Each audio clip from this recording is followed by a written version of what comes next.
দেখলি তোর বোনটা কি ভালো গান গাইছে।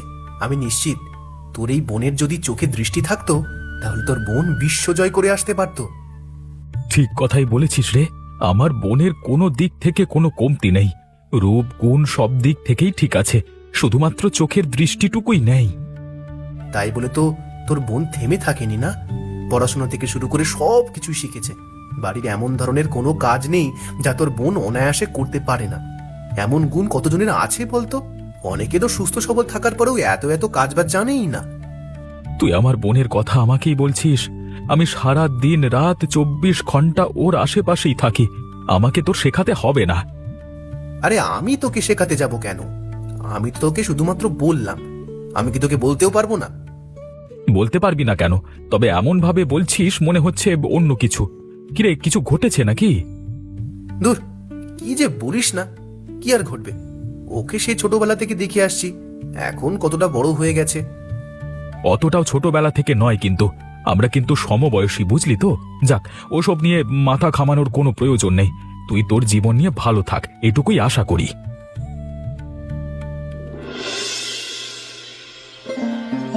মেয়েটাকে নিয়ে যে কি করব আমি কিচ্ছু বুঝে উঠতে পারছি না। মেয়েটার জন্য তুইও বিয়ে করতে পারছিস না, আমি একা একা সংসারটাকে কি করে সামলাই বলতো? তুমি মিছিমিছি চেষ্টা করছো। তুমি একা একা কোথায় ঘর সামলাচ্ছ? হ্যাঁ, আমি তো আছি। তার উপরে অঞ্জলি ঘরের প্রায় সব কাজই তোমাকে করে দেয়। তাই বলে দুটো ছেলে মেয়ে একজনও বিয়ে করবে না? আমি তো অঞ্জলির জন্য বিয়ে করছি না। আগে অঞ্জলিকে বিয়ে দিয়ে দিই, তারপরে আমি বিয়ে করব। না হলে আমার বউ কেমন না কেমন হবে কে জানে। তারপর অঞ্জলির হবে দুঃখ। এই কারণেই তো আমিও তোকে জোর করছি না, কিন্তু এভাবে আর কত কাল? এত এত বিয়ের প্রস্তাব আসে, কিন্তু মেয়েটার চোখে দৃষ্টি নেই, সরে চলে যায়। যদি পারতাম ওর চোখ দুটোকে ভালো করে দিতাম, কিন্তু এত টাকা পয়সা, আমাদের সমস্ত জমি জমা বিক্রি করলেও হবে না। কি করব বলতো? আমাদের আবার জমি জমা কোথায়? উঠানের যে জমিটুকু রয়েছে ওটুকু বিক্রি করলেই তো হয়ে যেত, কিন্তু সেটা দিয়ে তোর চাচার সাথে ঝামেলা চলছে, যার কারণে বিক্রিও করতে পারছি না। দেখি ঝামেলাটা মেটানো যায় কিনা। তাহলে দ্রুত ঝামেলাটা মিটিয়ে ওই জমিটুকু বিক্রি করে বোনের চোখের চিকিৎসা করাবো। এভাবে বোনটাকে অসহায়ভাবে দেখতে আমার ভালো লাগে না, মা। দেখি আমাদের সুদিন কবে ফেরে।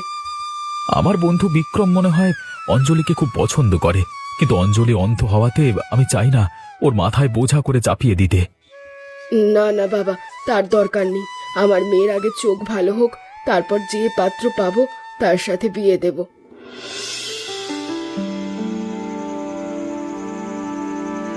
শোনো গিন্নি, ওই উঠানের জায়গাটুকু যদি আমরা বিক্রি করি তাহলে আমাদের বেশ কিছু টাকা আসতে পারে।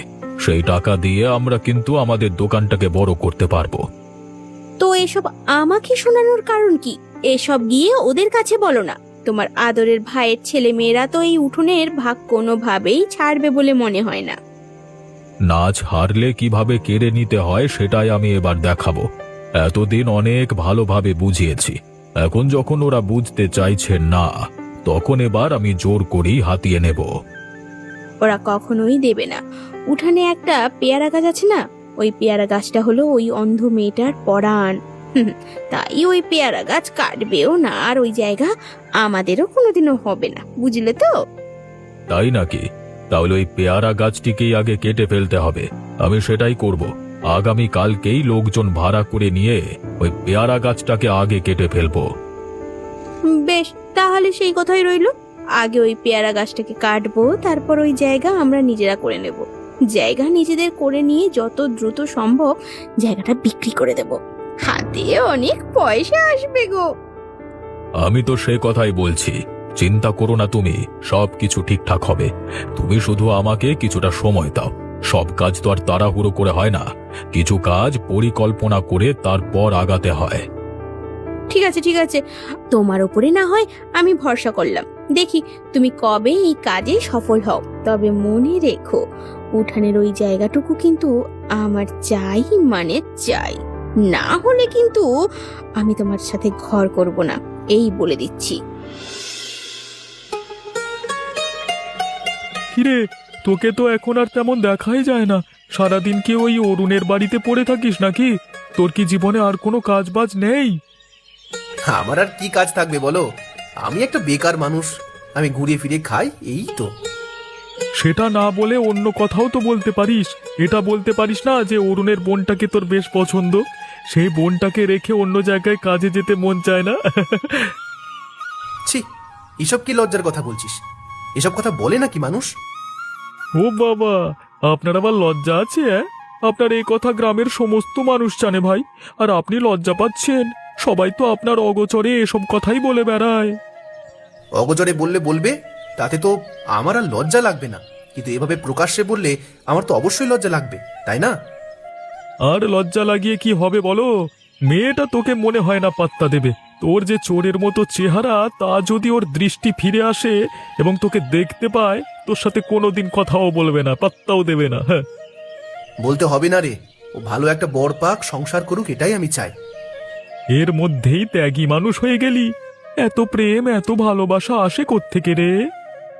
তুই কি আমাকে এসব কথা বলার জন্য এখানে ডেকেছিস? তোকে এখানে ডেকেছি আড্ডা দেওয়ার জন্য। এসব কথা বলবো না তোকে তো কি কথা বলবো?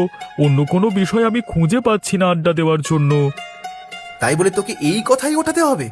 জানিস এইসব কথায় আমি লজ্জা পাই, এইসব কথায় আমি একটা কথাও বাড়াতে পারি না, তবুও আমাকে লজ্জা দেওয়ার জন্য তোর ইচ্ছে করেই করিস, তাই না? ধরে নে তাই। তাছাড়া অরুণের বোনের কথা তোকে যদি বলি, তোর মুখটা একদম লজ্জায় লাল হয়ে টমেটোর মতো হয়ে যায়।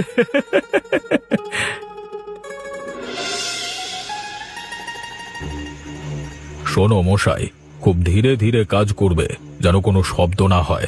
তোমার হাতের অফুরন্ত সময় আছে এই কাজটা কাটবার জন্য। তুমি প্রায় সারা রাত কাটিয়ে দিতে পারবে, কোনো সমস্যা নেই। সারা রাতের পারিশ্রমিক আমি দেব। একদমই তাই, প্রয়োজনে আরো টাকা বাড়িয়ে দেব, কিন্তু কোনোভাবেই শব্দ যেন বাইরে না যায়। শব্দ যদি হয় তাহলে ওরা জেগে যাবে। তাছাড়া ওই অন্ধ মেয়েটা তো ঘুমায় না, সারাদিন ঘুমের মধ্যেই থাকে, চোখে তো আর দেখতে পায় না, যে কোনো সময় টের পেয়ে যেতে পারে। এবার যদি ধরা পড়ে যায় তাহলে এই উঠানের জায়গাটুকু হাত থেকে ফসকে যাবে। না না, এত ঝুঁকি দেওয়ার কোনো প্রয়োজন নেই ভাই। তুমি আস্তে আস্তে কাজ করো তো, যতক্ষণ প্রয়োজন ততক্ষণ লাগিয়ে নাও। হ্যাঁ, আমরা এখানেই আছি। ওগো, শব্দ তো ভালোই হচ্ছে মনে হয়। শুধু এ ঘর নয়, আশেপাশে যতগুলো ঘর বাড়ি আছে সবাই তো জেগে যাবে। কিছুই তো করবার নাই গিন্নি, লোকটা তো ভালোই কম শব্দ করবার চেষ্টা করছে, কিন্তু গাছ কাটতে হলে তো একটু আধটু শব্দ আসবেই, তাই না? আমার ভয় করছে, যদি ধরা পড়ে যাই তাহলে এখানে ছাতু বানিয়ে দেবে ওরা। ভয় করো না, আমি আছি তো। প্রয়োজনে আমি নিজে ছাতু হব, তবুও তোমাকে ছাতু হতে দেব না, বুঝলে? হয়েছে হয়েছে, তোমার এমন ভালোবাসার কথা তোমার পকেটেই রাখো, এখন কাজে মন দাও তো। কে কে ওখানে? উঠোনে কে শব্দ করছে? এত রাতে আমাদের বাড়িতে কে এসেছে? ডাকাত পড়লো নাকি? যা ভেবেছিলাম ঠিক তাই হলো, ওরা জেগে গেছে। এ ভাই যতটুকু কাটা হয়েছে ততটুকুই রাখো। চলো চলো, আমরা পালিয়ে যাই, চলো। এ কি মা, আমাদের বাড়িতে কারা এসেছিল? তারা এভাবে আমাদের পেয়ারা গাছটা কেটে দিয়ে গেছে। পেয়ারা গাছ কেটে দিয়ে গেছে মানে? ও দাদা, তুমি কি বলছো এসব? সত্যি বলছো নাকি? ও মা, তুমি কিছু বলো না গো। আমি আর কি বলবো রে, চোখের সামনে যা দেখছি তা তো বিশ্বাসই করতে পারছি না। এত বিশ্রী ভাবেই গাছটাকে কেটে দিয়েছে। তার মানে আমার গাছটা আর বেঁচে নেই? আমার গাছটাকে কেটে ফেলা হয়েছে? হায় উপরওয়ালা, তুমি আমার এই সাথীটাকেও কেড়ে নিলে। ছোটবেলা থেকে তুমি আমার একটা সাথীকেও আমার কাছে রাখোনি, আর এখন এই পেয়ারা গাছটাকেও কেড়ে নিলে। আমি কি দোষ করেছি?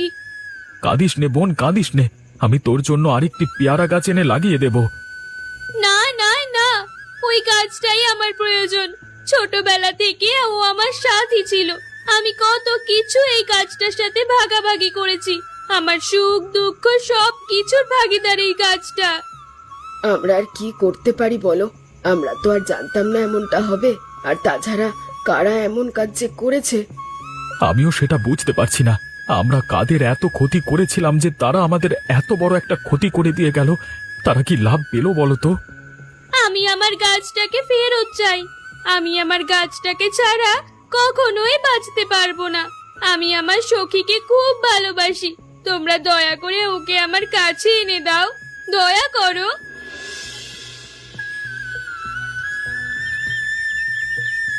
অঞ্জলি, কেমন আছো তুমি? শুনেছি গত রাতে নাকি তোমাদের গাছটা কেটে ফেলা হয়েছে। কে বা কারা এমন করেছে তার কোনো খবর পাওয়া গেল? না গো বিক্রম দাদা, সে খবর এখনো পাওয়া যায়নি। তবে সেসব নিয়ে আমার কোনো মাথা ব্যথা নেই। আমার সখী আমাকে ছেড়ে চলে গেছে, এটা নিয়েই সবচেয়ে বেশি দুঃখী আমি। আমরা তো জানি ছোটবেলা থেকে তুমি তোমার এই সখীকে খুব ভালোবাসতে। এখন আমি কি করব বিক্রম দা? আমার যে আর কেউ রইলো না। আমার সুখ দুঃখ এখন আমি কার সাথে ভাগ করব? ওই গাছটাই আমার সুখ দুঃখের সাথী ছিল। আরে তুমি এত ভেঙে পড়ছো কেন? আমরা তো আছি, আমরা সবাই তোমার সুখ দুঃখ ভাগাভাগি করে নেবো। তাহলে তোমার চলবে না? তোমরা তো সবাই ব্যস্ত মানুষ, এদিক ওদিক ঘুরে বেড়াও।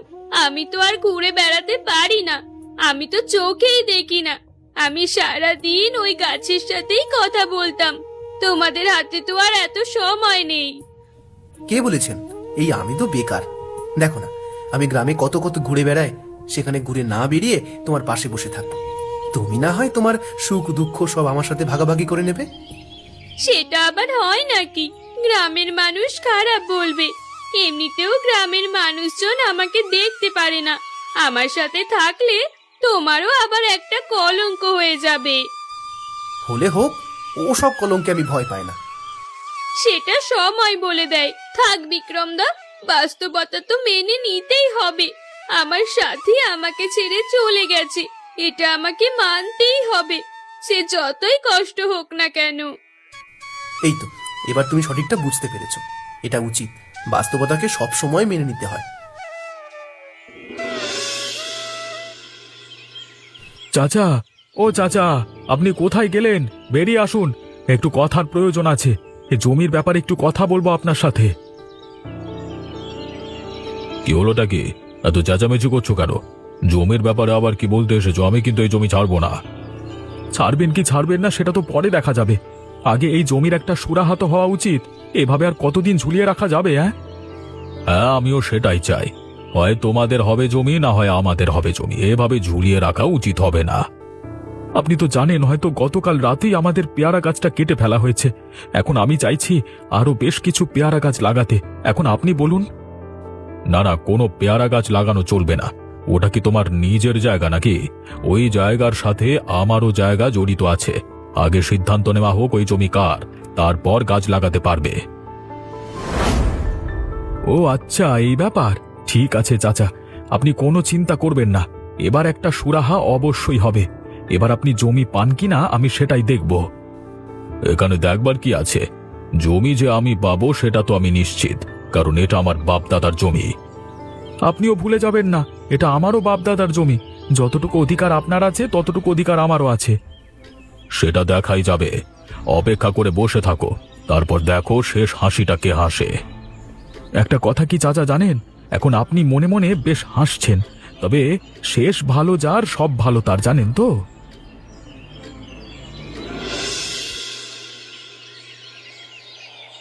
ব্যাপারটা কি হলো বলো তো? গ্রামের সবাই আমাদেরকে এমন নজরে দেখছে কেন? আমরা যে খারাপ কাজ করেছি সেটা তো এখনো প্রকাশ হয়নি, তাই না? প্রকাশ পাবে কিভাবে? এ কথা তুমি আর আমি ছাড়া কেউই জানে না। তাহলে অন্য কেউ জানবেই বা কিভাবে? তাছাড়া আমিও দেখেছি আমার দোকানে এখন আর গ্রামের তেমন মানুষ আসে না। হুট করে হলোটা কি? আমি দেখলাম আমার বাচ্চাদের সাথে গ্রামের অন্য বাচ্চাদের খেলতে দেওয়া হচ্ছে না। আমি কারো বাড়ি যেতে পারছি না, কারোর সাথে কথা বলতে গেলে সবাই মুখ ঘুরিয়ে চলে যাচ্ছে। ব্যাপারটা কি? তুমি আছো তোমার সেই চিন্তা নিয়ে, এদিকে আমার ব্যবসায় লাল বাতি জ্বলে গেছে। একজন খদ্দেরও আমার দোকানে আসে না। আমি যে কিভাবে ব্যবসাটা চালিয়ে যাব সেটাই তো বুঝতে পারছি না। আমি নিশ্চিত ওরাই কোনো গন্ডগোল করেছে। ওদের গন্ডগোলের কারণে গ্রামের মানুষজন আমাদের সাথে সম্পর্ক বিচ্ছিন্ন করতে চাইছে। এটা তো হতে দেওয়া যায় না। আমরা গ্রামের থেকে বিচ্ছিন্ন থাকবো কিভাবে? আমি চাই ওরা বিচ্ছিন্ন হয়ে যাক, ওরা এই গ্রাম ছেড়েই চলে যাক। যাই করো না কেন, কিন্তু এখন কিছু আর করা সম্ভব হবে বলে তো আমার মনে হচ্ছে না। কারণ গ্রামবাসীরা ইতিমধ্যেই সম্ভবত আমাদেরকেই সন্দেহ করছে, বুঝলে তো? সন্দেহ করলে করুক, সন্দেহ করেছে, সত্যিটা তো আর জানতে পারিনি। এমন ভাবে এখন সত্যিটা সাজাতে হবে যেন আমরা কিছুই করিনি। তাহলে গ্রামবাসীদের বিশ্বাস আবার আমাদের প্রতি ফিরে আসবে। যাই করো না কেন, কোনোভাবে ধরা পড়ো না, বুঝলে তো? ধরা পড়লে কিন্তু একদম গ্রাম ছাড়া হওয়া লাগবে। গ্রাম ছাড়া হওয়ার আগে তো একঘর হয়েই গেছি, তারপরে যদি গ্রামের মানুষজন আরো খেপে যায় তাহলে তাদের একটা মারও মাটিতে পড়বে না, বুঝলে তো?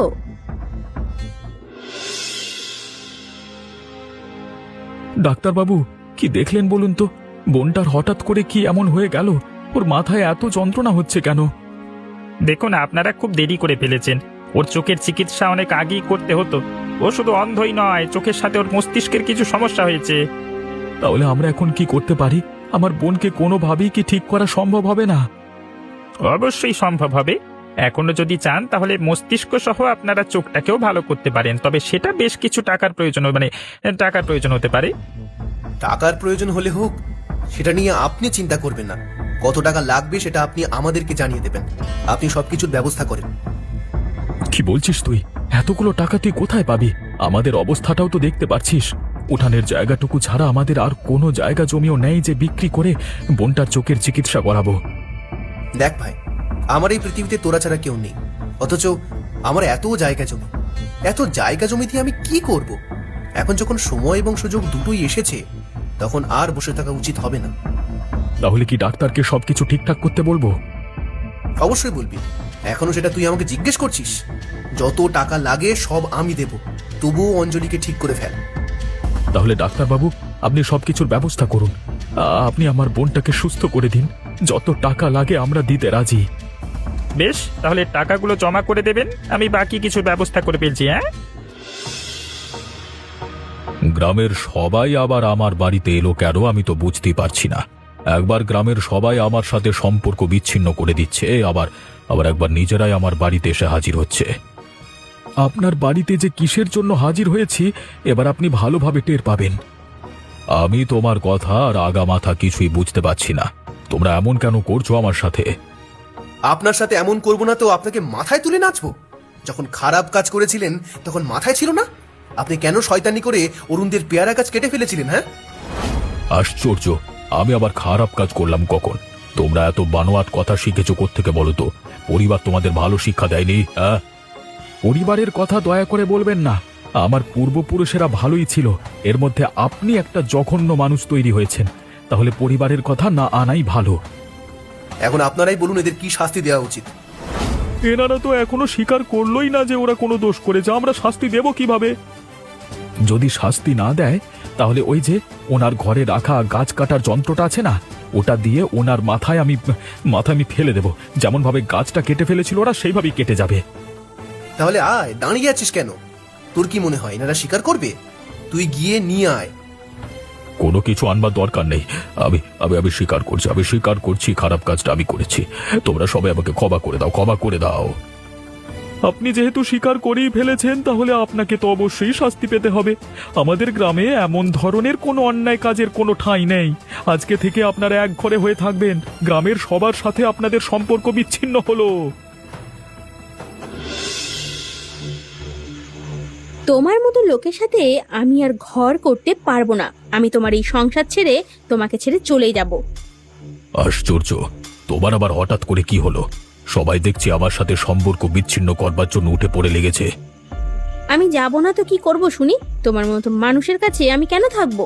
এখানে এক ঘর হয়ে থাকবো। গ্রামের কারোর কাছে যেতে পারবো না, কারোর সাথে কথা কইতে পারবো না, কারোর কথা শুনতে পারবো না, বাজার করতে পারবো না, খেতে পারবো না। তাহলে এখানে থেকে আমার লাভটা কি? এখন তুমি আমার দোষ দিচ্ছ। যখন পরিকল্পনা করছিলে তখন তো তুমি আমাকে পরিকল্পনা করতে বাধ্য করেছিলে, এবং গাছ কাটবার সময় পর্যন্ত তুমি আমার কাছেই ছিলে। আমি যা করব তা কি তোমাকে করতে হবে নাকি? হ্যাঁ, আর তুমি যখন বুঝতে পারোনি অবস্থাটা কিরকম হতে পারে, আমি তোমার সাথে থাকতে পারবো না। এটাই আমার শেষ কথা। আমি আমার বাচ্চাদের নিয়ে চলে যাচ্ছি। তোমাদেরকে নিয়ে যে কি যন্ত্রণায় পড়তে হলো। তোমরা মহিলা মানুষ একটাও ভালো নয়। প্রথমে বলো একটা, পরে করো একটা। গিরগিটির থেকেও দ্রুত রং বদলাও তোমরা। হয়েছে, তোমার কথা বলা শেষ হয়েছে? হ্যাঁ, আমি গিরগিটি। আমরা গিরগিটির মতো রং বদলাই। যখন সেই রং ধরে আমি চলে যাচ্ছি। তুমি থাকো তোমার এমন সংসার নিয়ে। মাথা গরম করো না, মাথা ঠান্ডা করে একবার ভাববার চেষ্টা করো আমরা এই পরিস্থিতি থেকে কিভাবে বের হতে পারি। তা না করে তুমি সেই কখন থেকে বকবক করিয়ে যাচ্ছ। বকবক করবে না তো কি করব শুনি? হ্যাঁ, তুমি যাই বলো না কেন, আমার একটাই কথা, আমি তোমার সাথে থাকছি না মানে থাকবো না। আগামীকাল সকালেই আমি এখান থেকে চলে যাব।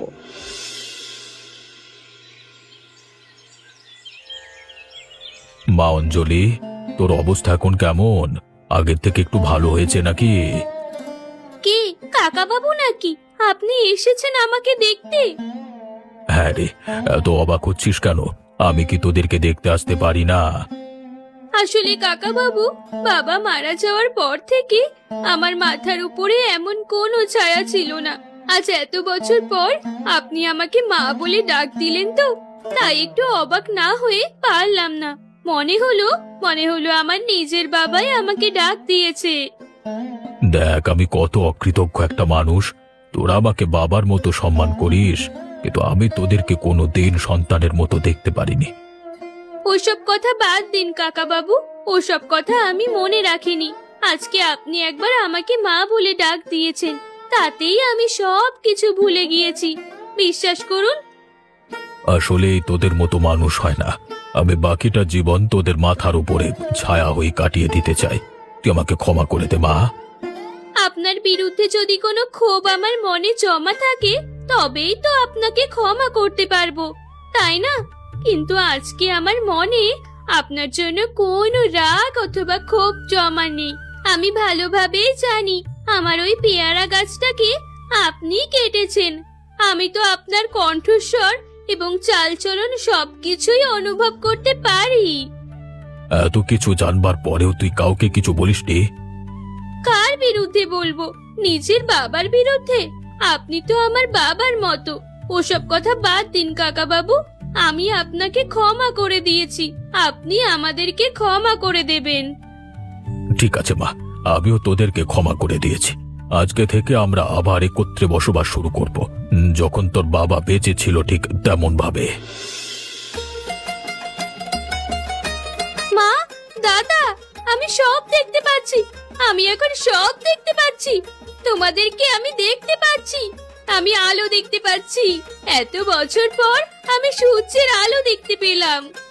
তুই সত্যি বলছিস? বল, তুই দেখতে পাচ্ছিস? মিথ্যে বলছিস না তো? না গো দাদা, আমি মিথ্যে বলছি না। এই জন্মের পর প্রথম আমি সূর্যের আলো দেখতে পেয়েছি, তোমাদেরকে দেখতে পেয়েছি। আমার যে কি আনন্দ হচ্ছে! আমার জীবনের শ্রেষ্ঠ সুখ আজকে আমি পেলাম। আমার জীবনের একটাই ইচ্ছে ছিল, তোমাদেরকে মৃত্যুর আগের দিন একবার দেখব। আমার সেই ইচ্ছে পূরণ হয়েছে গো। সবকিছু সম্ভব হয়েছে শুধুমাত্র বিক্রমের জন্য। বিক্রম এতগুলো টাকা না দিলে তোর চোখের দৃষ্টি ফিরিয়ে আনা অসম্ভব ব্যাপার ছিল রে। বিক্রম দাদা, তুমি তো সেই বিক্রম দাদা, তাই না? আমি তো এই সর্বপ্রথম সবাইকে দেখছি, তাই তেমন ভাবে কাউকে চিনতে পারছি না। তোমাকে অনেক ধন্যবাদ বিক্রম দাদা। আরে আরে, ধন্যবাদ দিতে হবে না। তুমি তোমার পেয়ারা গাছকে হারিয়ে ফেলেছো, আমি তোমার দৃষ্টিশক্তি ফিরিয়ে দিয়েছি। এবার আর আড্ডা দিতে গল্প করতে তোমার কোনো অসুবিধাই হবে না। তাহলে চলো, এখন বাড়িতে ফেরবার সময় হয়েছে। বাড়িতে ফিরে আমাদের অনেক কাজ। অঞ্জলির বিয়ে দিতে হবে তো। বিয়ে? এত তাড়াতাড়ি বিয়ে? আমি এখনো পর্যন্ত চোখ খুলে তাকাতেই পারলাম না। আর তাছাড়া আমি অন্য কাউকে বিয়ে করব না। এত তাড়াতাড়ি বিয়ে দিয়ে দিবে ওকে? আরো কিছুদিন অপেক্ষা করে থাক। আরে না রে না, ওকে আর অপেক্ষা করানো ঠিক হবে না। তারপর আমারও তো বিয়ে করতে হবে। সব মিলিয়ে এখনই ওকে বিয়ে দিয়ে দি। তাছাড়া হাতেও ভালো পাত্র আছে, তাই না বলো মা? একদমই তাই। আমি তো অপেক্ষায় ছিলাম কবে আমার মেয়েটার দৃষ্টিশক্তি ফিরবে আর কবে ওর বিয়ে দেব। হাতে অনেক ভালো পাত্র আছে। চল, বাড়ি চল। আরে বিক্রম, ওভাবে দাঁড়িয়ে আছিস কেন? এদিকে কত কাজ পড়ে আছে, আমি একা হাতে সামলাতে পারছি না। একটু এদিকে আয়, আমাকে সাহায্য কর। হ্যাঁ রে, আসছি। কিরে, কতটা সময় হয়ে গেল এখনো বরযাত্রী এলো না? ব্যাপারটা কেমন লাগছে না? কেমন আবার লাগবে? বরযাত্রী আসবার কি প্রয়োজন? বর তো আমাদের বাড়িতেই আছে, তুই দেখিস নি? আমাদের বাড়িতে আছে মানে? এটা কেমন ধরনের কথা বলছিস? অরুণ তো ঠিক কথাই বলেছে, বর তো আমাদের বাড়িতেই আছে, আবার বরযাত্রী আসবে কেন? আমি আসলে কোনো কথা বুঝতে পারছি না। ওরে বোকা, কি ভেবেছিলিস তুই? তোকে আর অঞ্জলিকে আলাদা করে আমরা অঞ্জলিকে বিয়ে দিয়ে দেবো? তুই তো বর। আমি মানে সেটা কিভাবে সম্ভব? কিভাবে সম্ভব না? তোর কাছে গেলে আমার বোনটা যে ভালো থাকবে, অন্য কারোর কাছে গেলে থাকবে না। আর তাছাড়া তুই যে আমার বোনটাকে কতটা ভালোবাসিস সেটা আমি ছাড়া অন্য কেউ জানে না। ঠিক সেই কারণেই তো আমরা সবাই মিলে পরিকল্পনা করেছি তোমার আর অঞ্জলির বিয়ে দেব। কি বাবা, তুমি রাজি তো? কি রে অঞ্জলি, খুব তো মন খারাপ করেছিলিস বিয়ের কথা শুনে, এখন খুশি হলি তো?